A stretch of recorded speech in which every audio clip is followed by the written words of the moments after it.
Brafort, une tradition d'excellence, une fierté pour nos couleurs. Brafesso, du peuple. Tous ensemble, derrière nos étalons. Brafort et Brafesso, des produits de la SN Brafesso. Un coup du faso dans chaque gorgée. Sénégal REC, Dame Coupe d'Afrique a fait son choix. Elle suit Sadio Mané et l'imam Pape Gueye pour ne citer que au pays de la Teranga et du Thieboudienne. Les Lions de la Teranga sénégalaise ont remporté ce soir la 35e Coupe d'Afrique des Nations, la deuxième de leur histoire. Rien à faire, la nuit elle sera longue à Dakar et dans les autres villes sénégalaises. Le Maroc, lui, devra encore attendre pour ce deuxième sacre qui n'arrive pas depuis un demi-siècle. Contrairement à Dakar, la nuit, elle sera hyper courte dans les rues marocaines. 19 jours de compétition, 24 équipes, 9 stades, 52 matchs et le verdict que l'on connaît déjà. Mesdames et messieurs, on fait le dernier journal de la CAN Maroc 2025 ce soir et comme d'habitude, je suis avec mon acolyte depuis le début de cette CAN-là, Juste Frenzio, arbitre international. Juste, bonsoir.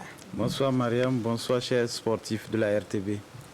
Juste, moi j'ai bien envie de dire avec la navigatrice Peggy Boucher que seule la victoire est belle. Parce qu'on a vu le stade Prince Moulay Abdallah se vider à une vitesse pas croyable ce soir. Oui, tout à fait.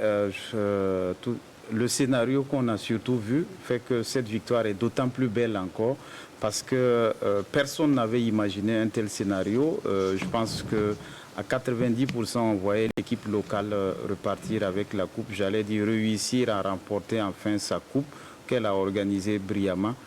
Mais quelque part, les Lions de la Teranga sont passés par là. Une très belle équipe du Sénégal et une vraie équipe conduite par Sadio Mané qui nous a montré qu'à l'impossible, nul ne peut le faire si ce n'est pas que le Sénégal et qu'il n'y a que la victoire qui est belle au finish. Vous n'avez pas suivi cette finale ou vous n'avez pas eu le cardio pour rester juste à la fin. On vous dit l'essentiel sur l'ultime rencontre de cette CAN 2025 après le jingle.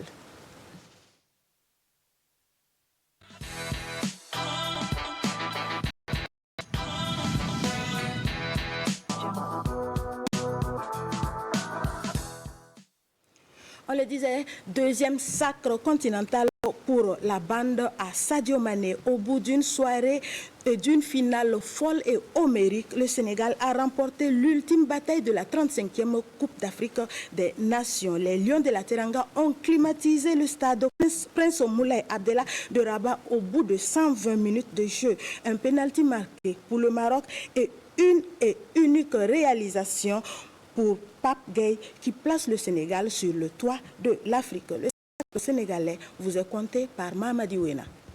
Gueye qui a retrouvé son coéquipier. Ah, il est lent, mais derrière. Pape Alassane, d'un coup de patte rageux, offre aux Lions de la Teranga du Sénégal leur deuxième sacre africain d'un rocambolesque. Le fait du match est évidemment ce pénalty fortement contesté suite à une faute sur Brahim Diaz. On voit Un pénalty que Brahim Diaz n'arrive pas à transformer alors que nous sommes dans le temps additionnel. pour les 47 premières minutes de cette finale. Et dans ce match des Lions, le jeu du soir, Pape Gueye est le premier à allumer, mais Yassine Bounou est à la parade. Le gardien de but marocain permet aux siens de retourner au vestiaire après une première période dominée par les Lions de la Teranga du Sénégal.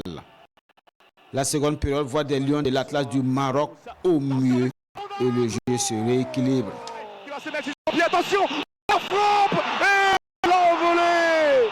C'est au tour de la défense sénégalaise de subir, mais elle ne rompt pas. Allez, avec ce ballon. Mieux, le Sénégal parvient à ouvrir le score à la 91e minute, mais l'arbitre central avait déjà sifflé une faute sur Hachimi. Dans les années toujours, Brahim Diaz est déséquilibré dans la surface de réparation sénégalaise. La VAR intervient et Ndala Ambo a pénalty au Maroc. Je vous pose la question.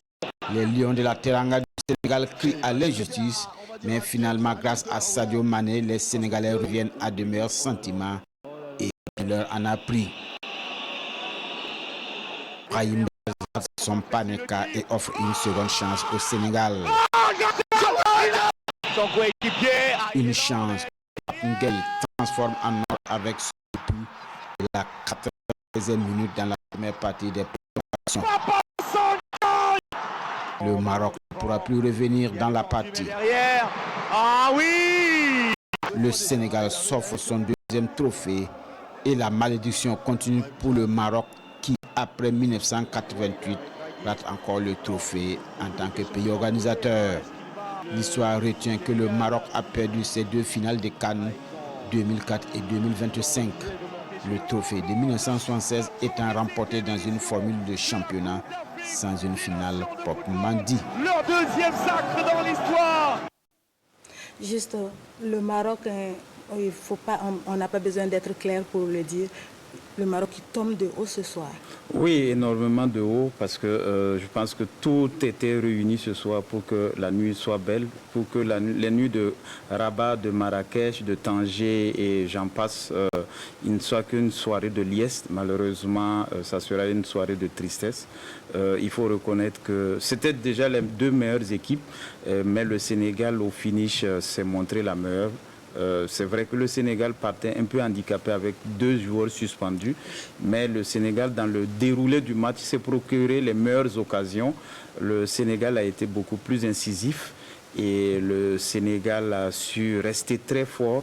Le Sénégal nous a montré qu'elle est une équipe très mature.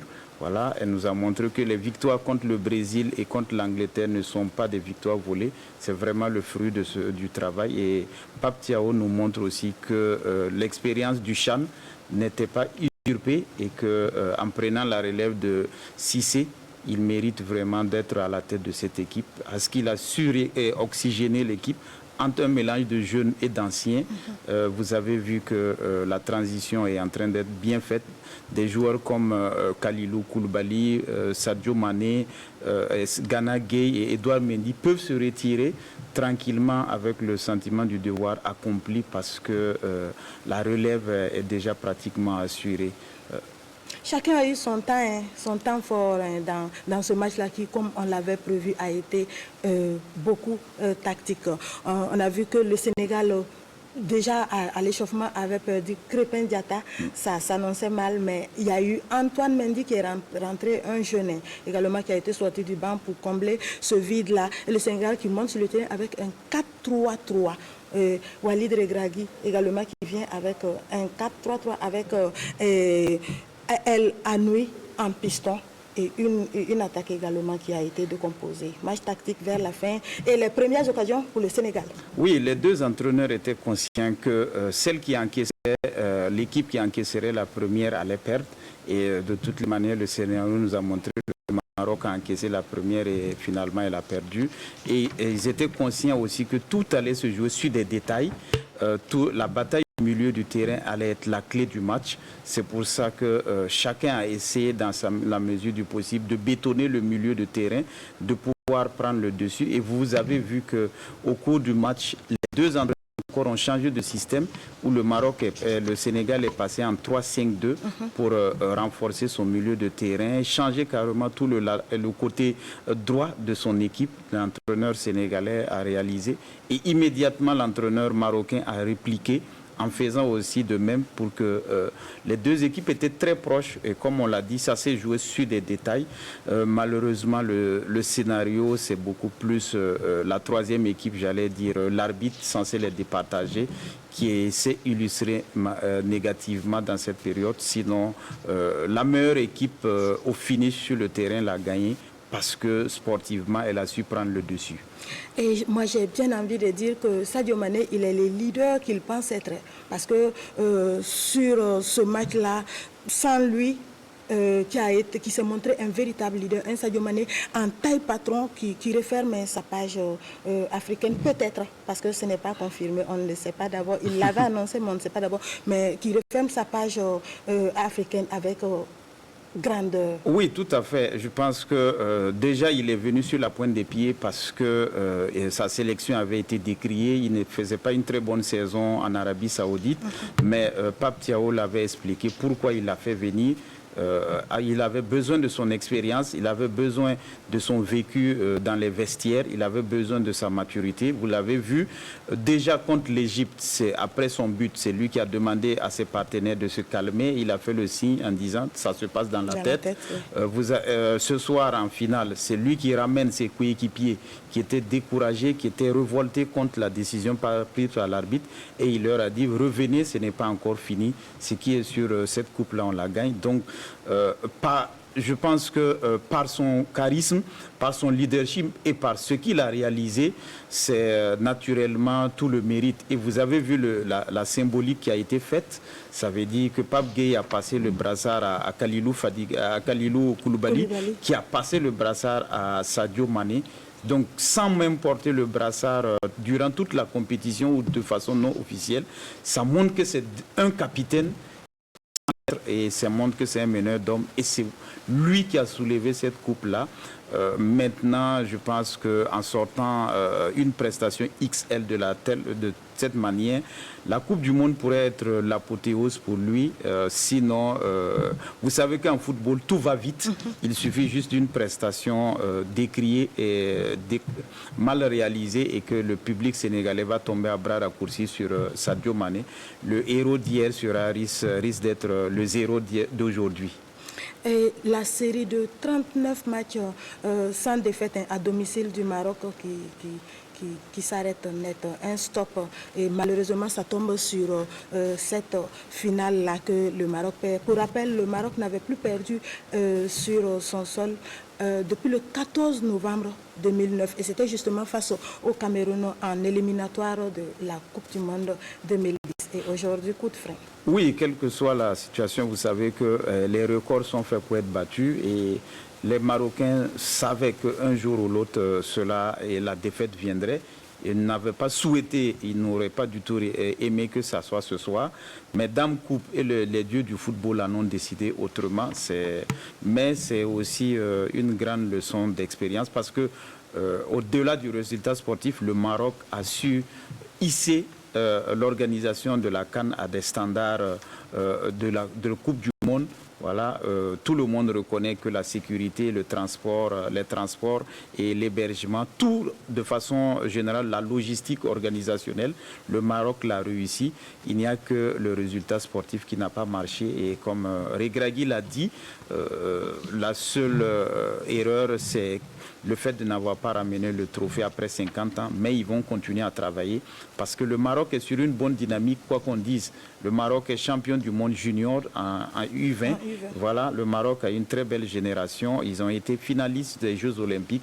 Donc la relève est assurée et on verra peut-être une très belle équipe marocaine à la Coupe du Monde qui va savoir s'appuyer sur cette défaite d'aujourd'hui. Il y a déjà ce record marocain qui tombe, mais il y a également des signes indiens qui ont été vaincus. Par exemple, je pense à la Côte d'Ivoire qui a atteint les quarts de finale de cette CAN-là dans la peau du tenant du titre, ce qui n'était plus arrivé depuis l'Égypte en 2010. Et ce soir, en battant le Maroc, le Sénégal arrive à tomber pour la toute première fois un pays hôte de CAN en phase, dans un match à élimination directe. Oui, comme quoi je l'ai dit, les records sont faits pour être battus et les faits aussi sont faits aussi pour être remis en cause. Donc le Maroc, on avait peur pour le Sénégal parce que cette coupe nous a montré un scénario qui était assez classique où on attendait des rebondissements, où on avait besoin d'un suspense hollywoodien et on ne voyait rien venir. Et ce soir, une équipe du Cameroun qui avait l'habitude toujours de battre le pays organisateur n'a pas pu le faire.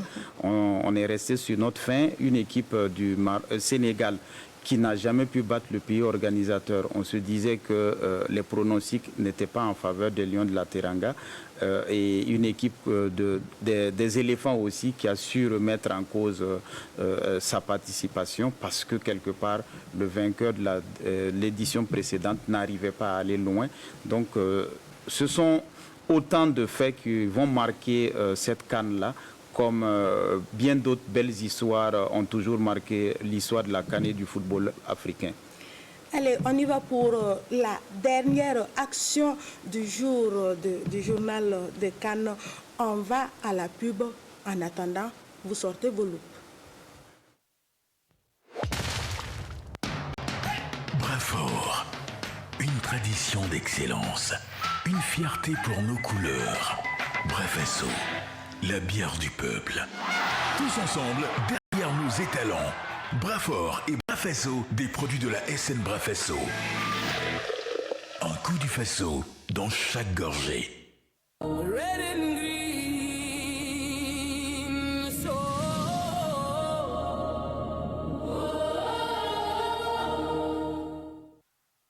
On l'a dit, dans ce match, il y a eu du rebondissement. Déjà, on était à la 93e minute, c'est-à-dire 3 minutes dans le temps additionnel de cette finale. Et le Sénégal croit avoir échappé aux prolongations. Abdoulaye Seck bute sur la barre transversale. Ismaïla Sarr suit l'action et pousse le ballon au fond des filets de Yacine Bounou.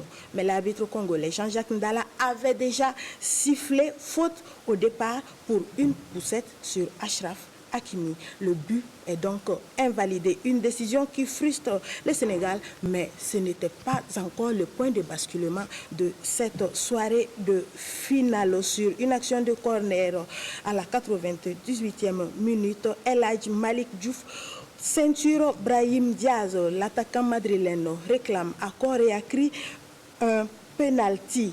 L'arbitre congolais est finalement appelé à la VAR et après visionnage, penalty pour le Maroc. La rencontre bascule dans l'horreur comme on a pu le voir sur les actions justes. Et vous avez voulu revenir sur ces deux actions ensemble. Oui, Mariam, nous avons souhaité revenir sur les deux actions pour expliquer aux téléspectateurs pourquoi il ne faut pas isoler les deux actions parce que l'une explique l'autre. Nous sommes dans un duel ici avec Seck et Hakimi, et Achraf Hakimi, là, et un duel de main, entre les mains et voilà un coup de tête qui est donné par la suite par le joueur sénégalais, mais malheureusement l'arbitre arrête le match.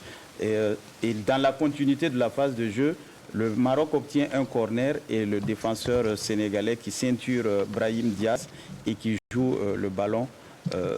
Dans l'action a continué, l'arbitre n'étant pas intervenu sur la phase de jeu. Et là, on voit toujours que cette faute-là est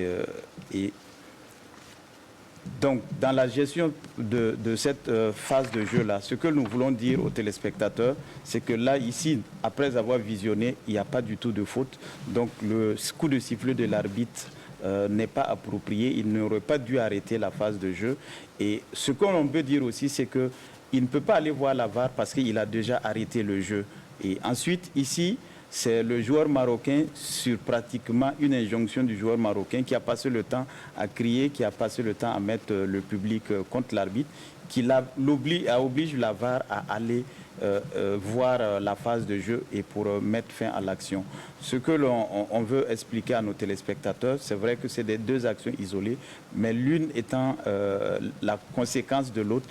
L'arbitre, face aux suspicions de coups de pouce donnés à l'équipe marocaine, n'aurait pas dû revenir sur la phase de jeu, d'autant plus que lui-même l'avait apprécié dans sa juste valeur en estimant qu'il n'y avait pas du tout faute parce que c'est un duel dans la surface et dans les duels dans la surface, on en trouve comme ça dans pratiquement tous les matchs et au regard du contexte, au regard de la suspicion, comme je l'ai dit, au regard de l'enjeu de ce match-là, l'arbitre aurait dû rester sur une consistance et une cohérence dans son application. Parce qu'il y a un aspect au niveau de l'application des lois de jeu où on demande à l'arbitre d'être équitable, donc de rester consistant et cohérent.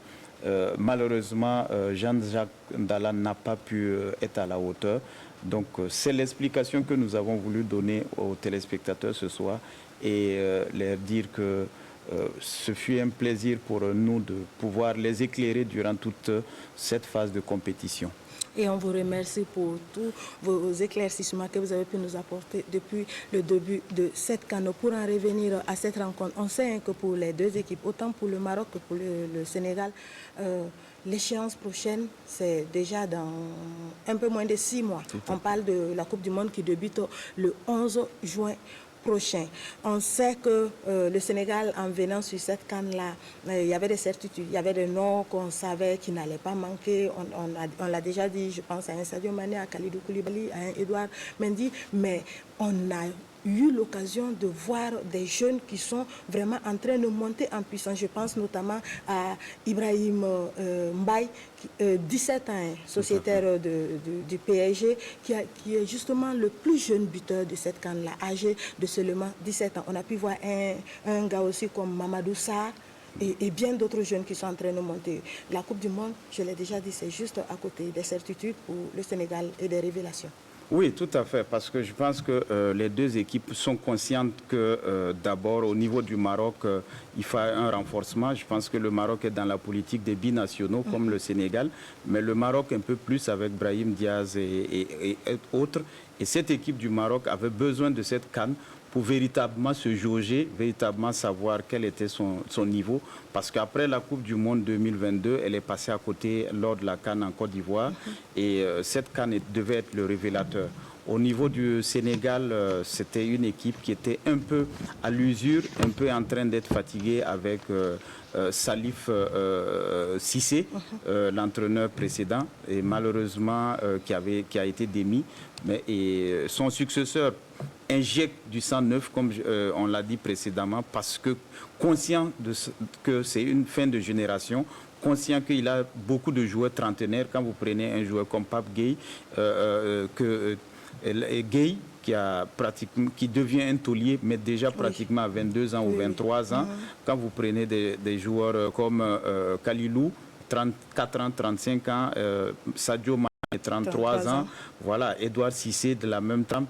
Donc le rendez-vous de la CAN devait leur donner l'opportunité de sortir par la grande porte et ensuite de préparer la Coupe du Monde pour pouvoir prendre la retraite internationale. Je pense que c'est un peu le scénario qui se dessine un peu pour cette équipe, d'où le fait pour l'entraîneur Pape Thio d'injecter des jeunes, vous avez vu Lamine Camara, comme vous l'avez dit, Ibrahim Mbaye, voilà, c'est des jeunes qui ont montré déjà qu'ils sont assez matures parce qu'ils sont dans des clubs où ils compétissent régulièrement, où ils jouent.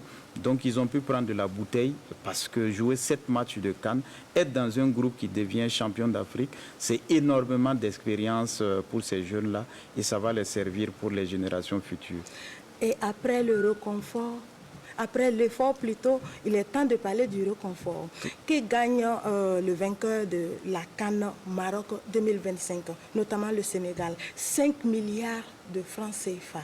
Une sacrée cagnotte quand même, parce qu'on était à quoi, 3,5 milliards pour la Côte d'Ivoire il y a seulement 2 ans. Tout à fait. Et on passe à 5 milliards, soit une hausse de plus de 40%. Cela avait déjà été annoncé en début de CAN. Oui, on peut aussi en vouloir au président Dr Motsepe, mais par rapport à la revalorisation des primes au niveau des compétitions de la CAF, je pense qu'on peut le féliciter pour cela parce que depuis son arrivée pratiquement en mars 2021, on ne voit qu'il y a une hausse à chaque édition de la CAN ou à chaque édition d'une compétition majeure au niveau de la CAF. Il y a régulièrement une hausse, que ce soit au niveau masculin ou au niveau féminin, même en interclub, il y a toujours une hausse. Donc c'est vraiment un pactole. Je pense que les étalons sont autour de 800 000 $. 400 millions de francs CFA. 400 millions de francs CFA. Pour la fédération burkinabé, c'est vraiment du pain béni. Je pense que ça va aider à résoudre beaucoup de problèmes au niveau de la fédération et puis permettre aussi de lancer la politique sportive pour le président de la fédération, le colonel-major Oumarou Sawadgo.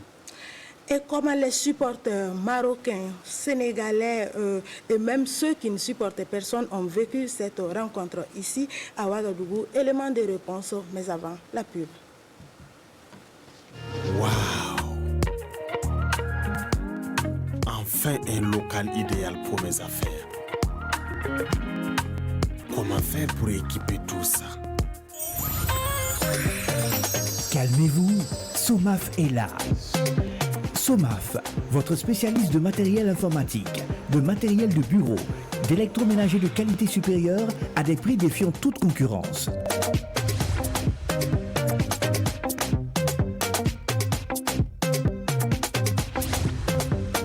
Faites un tour dans nos magasins et bénéficiez des conseils avisés de nos conseillers clientèle.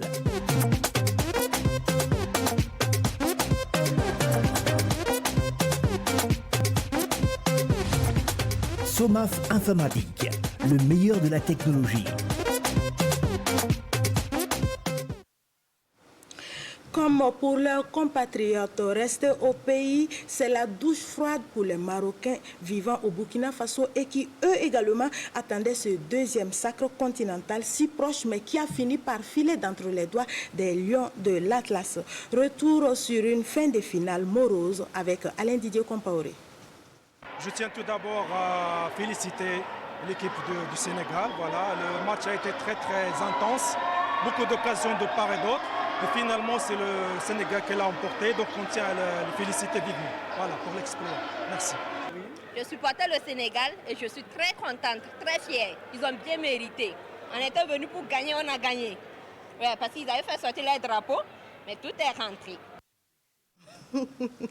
Voilà, loin de la patrie, mais de tout cœur avec elle, la communauté sénégalaise vivant au Burkina a vécu de véritables montagnes russes ce soir à l'espace Moreno de Ouagadougou entre espoir, colère et liesse. Retour sur l'ambiance de la rencontre Sénégal-Maroc avec Bassirou Bandé et Belko Léon Songnaba.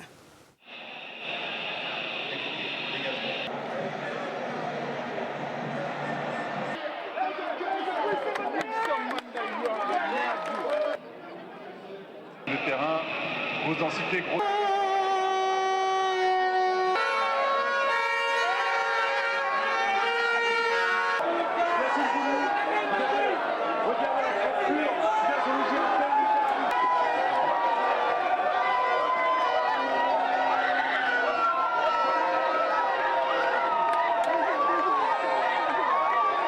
Bon, on félicite tout le monde et puis précisément les Burkinabés.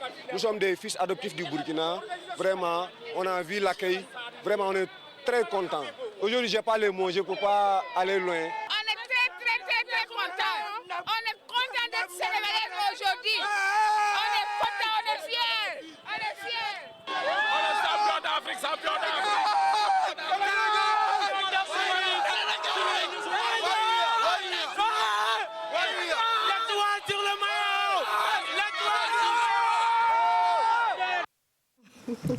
Comme depuis le début de cette CAN, le village CAN de la Sodibo 6 à l'espace aéré de Bogodogo a été le lieu de convergence de nombre de Ouagavillois pour vivre cette affiche finale Sénégal-Maroc. Autant dire qu'autant le Sénégal que le Maroc y avaient leurs supporters. Ambiance de jour de match avec Alex Zagré. Au village CAN de l'espace aéré de la mairie de Bogodogo, les supporters ouagalais ne veulent en aucun cas se faire compter cette finale inédite de la 35e édition de la Coupe d'Afrique des Nations. Loin de Rabat, ces supporters ont trouvé un lieu idéal pour vivre cette fête du football africain. À cause de l'ambiance d'abord, et ensuite c'est pour prendre de l'air quoi. Voilà, surtout que c'est la finale. Je pense qu'il n'y a pas un meilleur endroit pour suivre ce match-là. Je voulais être dans l'ambiance d'un stade. Voilà, mes contraintes professionnelles et sociales ne m'ont pas permis de me rendre. Et peut-être financière, me rendre au Maroc. Mais l'opportunité m'a été donnée de suivre la CAN au village de la CAN. Ce cadre d'abord, il est assez approprié. C'est comme si vous étiez dans un stade et n'ayant pas pu être donc au Maroc, c'est normal que je trouvais un cadre qui répond un peu plus comme si on était dans un stade. Et puis bon, c'est la possibilité de mon domicile aussi. Une finale qui met aux prises Lions de l'Atlas et Lions de la Teranga se doit d'être intense et explosive. À chaque action offensive des Lions sénégalais, le public donne de la voix. La rencontre monte en intensité avec un suspense très accru. Le temps réglementaire s'achève sur ce score nul blanc, mais une décision intervenue dans les dernières minutes suscite la colère et l'incompréhension des supporters. Très remontés, les Lions sénégalais entament les prolongations avec détermination. Rapidement, Pape Gueye se montre décisif et libère tout un peuple. Le village Cannes est en extase. C'est comme ça, le Maroc a mis les moyens, donc ils attendaient un retour sur investissement. Parce que le truc c'est quoi? Ils mettent leurs moyens, ils mettent tout en place pour qu'ils puissent remporter. Donc là, tout ce qui est magouillé qu'on sort là, ça fait partie du jeu. Malheureusement, la tâche noire qu'on va retenir, c'est un peu cette situation conflictuelle entre guillemets de l'arbitrage qui n'a pas véritablement assez à juger.